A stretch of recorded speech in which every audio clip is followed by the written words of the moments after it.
So again, my name is Lisa R. Gray. I'm an author, speaker, and a licensed professional counselor.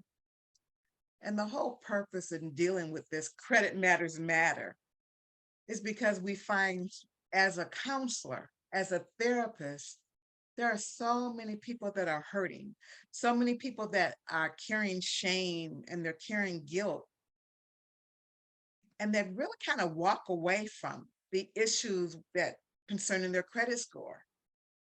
So I really want to be able to talk with people about exactly what's going on. What are some of the things that have been helpful? What are some of the things that I've been successful with? I shared my credit score the other day because I know that no matter where I can walk in and that's never an issue for me. But I also have learned how to use credit wisely. And I'm really concerned because some people simply don't know how to use credit and they look at it like a credit card is free money. It is not. Every time you pull out your credit card, you have requested a loan. And that reminds me, let me grab this. I went to get a credit the other day and the annual percentage rate of credit was 35.24. That's highway robbery. There is no place on God's green earth that we should be paying an interest rate of 35.24%. That's highway robbery. And that's the same thing with the payday loans and all these different places that will give you money. They're not giving you anything. Everything's a loan. And I really wanted to talk a little bit about how sometimes the credit score is also equated with the traumas that have gone in our life and the inability to just organize our life, the organization of our life. And remember, there's no shame in this because you can't learn what you don't know. Many of our parents didn't know, so they were doing the best they could. So, so it behooves you to get some information, to take a class, get some education so that you can pass something along to your children that you didn't have yourself. If we don't change, if we don't interject something, then the cycle just continues and continues, and we think it's normal. It's not normal.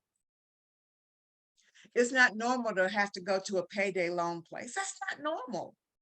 That is not the way you want to live. So we're going to have to do some things and we're going to have to take a look at some of the areas where there's been some shame and there's been some rejection, there's been some pain, and just decide to look at it instead of covering it up, putting it under the rug. Now, many of you know me from the book that I wrote, They Don't Tell Child Abuse from a Mother's Perspective. And I find it so interesting that even when I talked about child sexual abuse, it was hush hush. What goes on in this house stays in this house. I'm not quite sure why that is, but we're finding the same thing when we start talking about credit scores. Nobody wants to talk about that. It is something that is, we want to hide that secret that we don't pay our bills on time, that we're always being charged $45 late fee. And that's just saying that our life is not organized, it's not in order. We don't have a system. So one of the things that I would like to do over this time is just talk to you about what kind of systems do you have in place to ensure that you pay your bills on time, to ensure that your credit score doesn't take a hit, that you're doing the things that are needed, that you're not in collection. There are some things that we can do, and especially for those of us who are Christian, and I am unashamedly a Christian. I am a Christ lover. Christ is everything to me. I'm nothing without him. Haven't been able to achieve anything in my life without him. But with him, all things are possible. So it was interesting when he started talking to me about how the credit score equates to even how you feel about yourself and what kind of frequencies and vibrations you're putting out there as you go around, because some people are walking around with their head held down. So I just wanted to get an idea I wanted to share some of my thoughts with you and let you know, I really believe that it's so important that if you don't know, then you don't know. You don't know what you don't know. So I'm not looking for people to be ashamed. You know, one of the things that I said with my nonprofit, every step counts ministry, is no more secrecy, no more shame, and to hold your head up high. So what you don't know, you didn't know, but that doesn't mean that you can't be in a different place this time next year. Sometimes you have to make the decisions to take the baby steps, do the little things, nothing big, because sometimes it's just too painful to look some things in the face. Wherever you are, whatever you've made the decision, but we're at the end right now of 2024. What types of things do you want to change for yourself for the upcoming year? When next year, when we're in October 2024, do you want to see that your credit score has improved, that you're more reliable, that you have changed your credit score, that it's increased? There's no doubt whatsoever that you can. And I think it's also important that we know this little secret. And you know what the secret is? Your credit score is not related to your income. I'm going to say that again. Your credit score is not, N-O-T, it's not related to your income. How do I know? I've had times where I haven't had any income, but I do the things that are needed, necessary for wherever I am in life. When my income is down, my expenses go down. And I mean, I look at anything and everything. I won't need any streaming services. Why would I want to pay for that? I won't need my nails done. Why would I want to pay for that? I won't be getting the eyebrows and my eyelashes done. Why would I want to pay for that when I'm already in a tight spot? So we have to learn how to put some self-control, how to look at everything, look at the entire landscape. Do you know what you have coming in on a weekly basis? Do you know what you have coming in on a monthly basis? Where are some places that you can change your life around? Everything that we do have pros and cons. We have to make some decisions in life. Just because everybody's going out and doing this or going, doesn't mean I have to. You know what is important to you, and you might have to change some priorities in order to get to a place. I'm going to say that again. You might have to, and more than likely, you will have to change your priorities in order to get to the destination that you need to get to. That doesn't mean that you can't live your life, but certainly there's some times that you're going to have to make some changes. And I'm finding it over and over again because people have been so caught up. Maybe it's social media, maybe it's TV. They believe that they're supposed to live the life that they see on the social media and TV, and it's not real. Don't you know those people aren't even living the life? We're going to have to come back into reality. Come back into reality. You're going to have to make some decisions. If you start counting up how much money you spend on cosmetics, on all those things that are not necessary, and you know what's not necessary for your life, I know what's not necessary for my life. But if you start just keeping track, use your phone. Use your phone to start keeping track. How much do I spend on fast food? How much do I spend on X? How much do I spend on Y? Just see what kind of money you've got going out. You can start putting some of that money on some of your necessary expenses. You even have to take a look and say, this is necessary, this would be nice, and this I don't need. Make it easy on yourself. What is it that you have been spending that's not even necessary? What have you been spending that would be nice? And look at it, just break it down in 3 categories. Make it easy on yourself. But take some time and do an evaluation to see where you are. What are some things that you can do differently in life? We all can do something. We can, where are you spending money where you really don't have to? We all know we all have. There's all areas. but you also have to start taking a look at your bills, the bills that you created. I know somebody who would not even look at their bills. They wouldn't look at their, excuse me, they wouldn't look at their mail because the mail had bills. And they were like, what's the point in looking at that? I can't pay that. So they would stack up piles and piles and piles and piles. They wouldn't go through it. So we're going to have to do something a little bit differently if we want a different output. There's no other way. In order to get something different, we're going to have to change some things. There's some things that we're going to have to take a look at. So you know where you need to start. Everybody's in a different place and where they need to start. But I really wanted to come on and talk about how much of this has to do with just out and out trauma. When somebody says credit score, it's a trigger. And there's so much shame, especially in the African American community. We have a lot of shame about credit scores. So I really want to start talking about that, understanding that sometimes you don't know. And many of us have had to learn the hard way. I'm saying to you that whatever it is, wherever you are, we can help you to get to a better place. You can help you to get to a better place because you want to be in a better place in this next year than you are now. Only thing I want you to do today, if you do nothing else, I simply want you to evaluate, where is my money going? Am I eating a lot of fast food?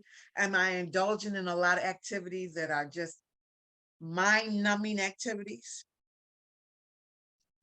Many of us just want to be able to get away, and we'll spend money in all these different ways. Some people will go shopping, some people will do this, some people will do that. There's a lot of different things that you can do.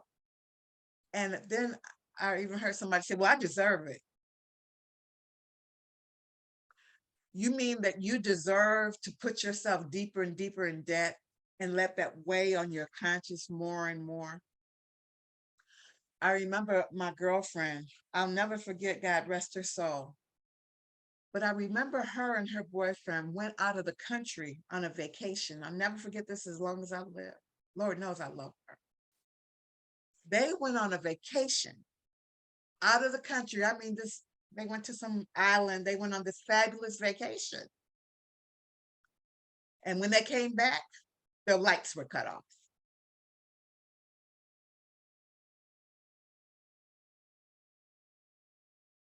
Make that make sense.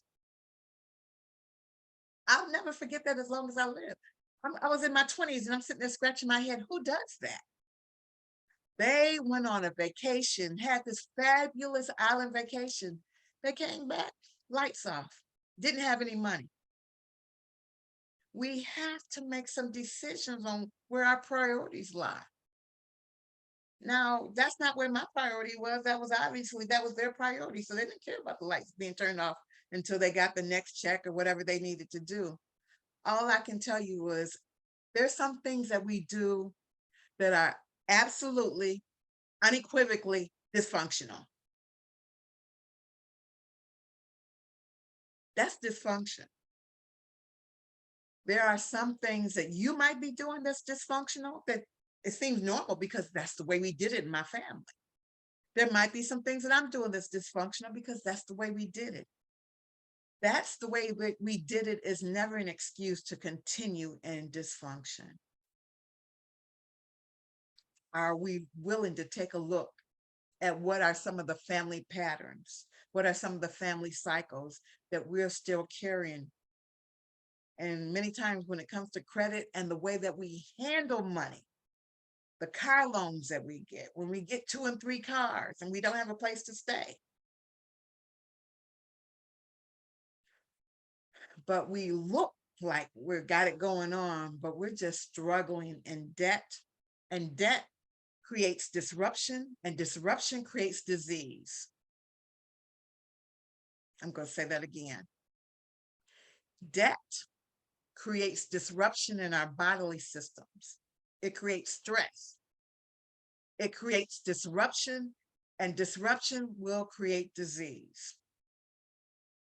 So I'm just saying, again, as a therapist, I'm telling you what I know.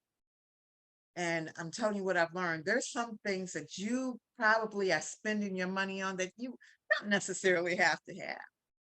And even as we get ready to go into the holidays, how many people are going to whip up that credit card and spend what they don't have? Every time you buy something for your child, for your neighbor, for your coworker, and you put it on a credit card, you say, okay, that's a loan. Is that necessary? Are you trying to save face? Or can you say, I don't have it this year. I'm getting some things together. Many times we get pushed into doing things because we don't want to be the only one. It's time for a change.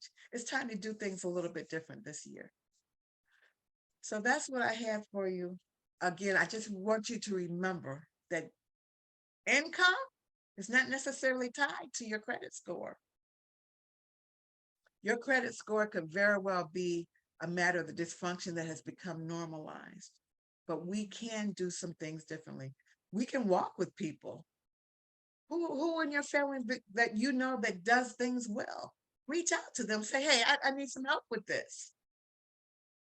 I'm telling you, I don't mind helping. I've helped a number of people, and I think that's one of the reasons. This is something I know I've mastered. No problem. This I can help. I know about this, and I'm willing to help others, and I'm willing to share the information because it's free. This information is free. So if you have any comments, if you have any questions, if you have any thoughts about even why there's so much shame, so much guilt, and the reason that we keep pushing it under the rug and pretending that it's not there. Since I've been posting this on Facebook, it's been really, really quiet. It's been really, really quiet. It's almost like I hit a nerve. In the spirit, I can feel it. It's like I hit a nerve. It's like, why is she talking about that? I just want you to know that you don't have to walk around with that pain. You don't have to walk around with that shame. You might have to do some things differently, but it's worth it. You're worth it. Your self-esteem, your self-worth, your value, you're worth it. I'm not saying that your credit score is a litmus test of how worthy you are. You're worthy just because God has you here. I'm talking about the way you feel about yourself. Okay. Again, my name is Lisa R. Gray. You can reach me through bloodlinecursebreakers.com. You can reach me through Facebook. My email is kidsdon'ttell@gmail.com. I've just finished my second book. It's called Nikki Nicole, The Courage to Tell. It's a children's book to prevent child sexual abuse. Is for prevention and education. And I'm looking forward to that release coming up real soon. And in the meantime, I'm just going to say to you, blessings, continue to do what you're doing. Continue to take a look. All you have to do is take a look. Pull out your bills. Take a look and see. Who have you been hiding from? Okay? Until next time, thank you so much. God bless. Bye-bye.